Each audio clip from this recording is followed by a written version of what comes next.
Have you been following anything going on with the Golden State Killer? I have no idea who that is. Really? Wow. Okay. Okay, so in the world of serial killers, there's very few. There's like a handful. So for decades in California, like Sacramento and Orange County, there were a series of murders and rapes and burglaries, and they thought that it was all different people. So they had this one guy they called the original Night Stalker. Mm-hmm. Then they had a guy that was just raping called the East Area Rapist. Somebody else they called the Visalia Ransacker. Then murder started to happen, really like a lot of them. And it occurred to the police officers who were investigating all these crimes that all of these was one guy. It was one guy who was the original Night Stalker, the East Area Rapist. So they called him the Golden State Killer. And he had been out there committing crimes for decades before he was finally caught. Mm-hmm. And he was just caught recently. And the way he was caught was not through regular DNA, because when you have DNA, you need somebody to compare it to. Mm-hmm. And this guy's DNA was not in the system. Yeah, he's not going to give you DNA. He's not going to go to 23andMe to give you any DNA. Exactly. And so if you don't know who the person is, you can't take their DNA. Mm-hmm. So if I have a rape victim and there's DNA on her, I need someone to compare that DNA to. Mm-hmm. You know what I mean? And if I don't know who the person is, I've got nobody to compare it to. So this is when they did that familial DNA. This is one of the biggest cases where they went to 23andMe and they said, we have this DNA. Can you run it in your system? Oh. And yes. And it linked to we don't have this guy, but here's a cousin of the guy. And once they figured out the different family members, they were able to zero in on who the guy was. They already had a profile of who he was after all these decades. And they finally caught him, and he was an ex-police officer. Really? That's how he was able to get away with all these crimes, because he knew how to get away with crime as a police officer. Like Dexter. Nice. Yeah, exactly. So they finally caught him. Of the different things that have been revealed about him, there's one little detail in particular that is actually very interesting. And I bring it up because he's admitted to all of his crimes now. He's going to be going to prison for 11 consecutive life sentences. Mm-hmm.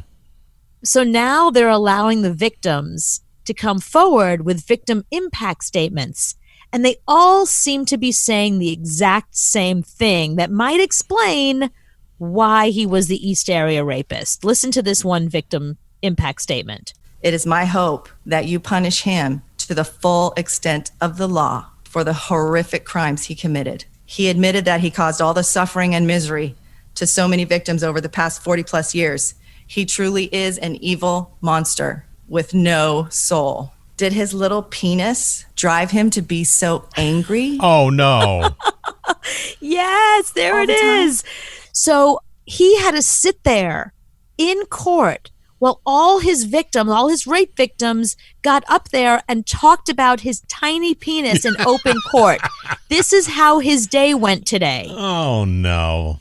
That says a lot, because he was just mad at the world, mad at God. Right. I mean, that's one of the theories, that because he had a micro penis, that's why he was so violent and aggressive, because he was just, There can't be a God. I'm not going to be punished for killing all these people, because God wouldn't do this. God would give me something, not this. He would go in and he wouldn't just rape the woman. He would do it even with the man there. So he would tie up the guy and he would have him lay on his stomach, and he'd put plates and cups and saucers on his back, and said to him, if I hear any of those move, I'm going to kill you and your wife. And then he would rape the wife. I would think rape. I mean, he would, whatever his little micro penis could possibly do. So, but that's one of the things that came out about him early on, is that they were looking for a guy that was potentially in law enforcement because he knew so much stuff, mm-hmm. and had a micro penis. So everybody that they capture is like, take your pants down. No, we got. Oh no, he's average. Too big. Nope. How long has this trial been going on? Not that long, because they said they would take the death penalty off the table if he admitted to all of his crimes. Mm-hmm. So they made a deal with him. He admitted all his crimes. They gave him 11 life sentences, 11 consecutive life sentences to take the death penalty off the table. These are just the trial's pretty much done. This is just the victim impact statement. They give the victims an opportunity to tell him to go screw himself one more time before he goes off to prison forever. Can't I just go to jail? Can't you just take me to jail? I don't want to hear about this. Yeah, so they're humiliating him publicly, which is great because it's like, can you imagine you've been living with some guy who raped you and a famous rapist, you're one of these victims that have been talked about for 40 years, and now you get to humiliate him publicly in open court. This is awesome. Like, this should be every time you break up with a guy, you should have this moment where you have your moment in court where you can humiliate that one thing about him that nobody else knew. It depends on who did the breaking up. If you get cheated on, you can do that. Oh, yeah, no, I'm talking about, the guy cheats on you or the guy dumps you for some stupid reason.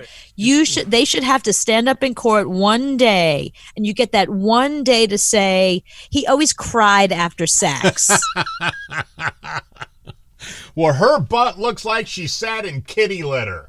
Take that, Your Honor. So how can you serve 11 life sentences? So if he gets zapped, if he gets the chair and he dies, you got to revive him and bring him back and then kill him again. The crimes that he committed, each one carries a specific sentence. He's 74 years old, though. Yeah, I know. You can give him like 4 years. No, the shame of this is that he's been committing crimes since he was in his 30s. This all started when he was in his 30s. He got away with this for 40 years. Right. So, yeah, but you know what? There have been a lot of famous cases where we found out afterwards who the murderers were and they were already dead. So at least this way, he knows in his lifetime he got caught. We know in his lifetime that he got caught. And whatever time he has left, he's going to have to spend in prison. What's so funny about it is, like, the day that they were surveilling him, he was on a motorcycle, he went for a jog, he was out playing with his grandkids, he was running around.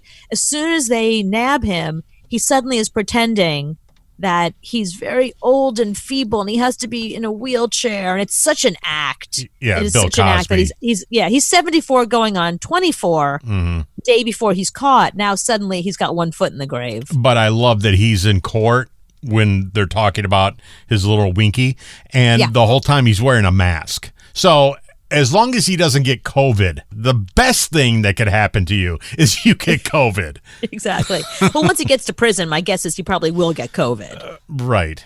But now you want it just now. Yeah. Breathe on me. Cough in my face.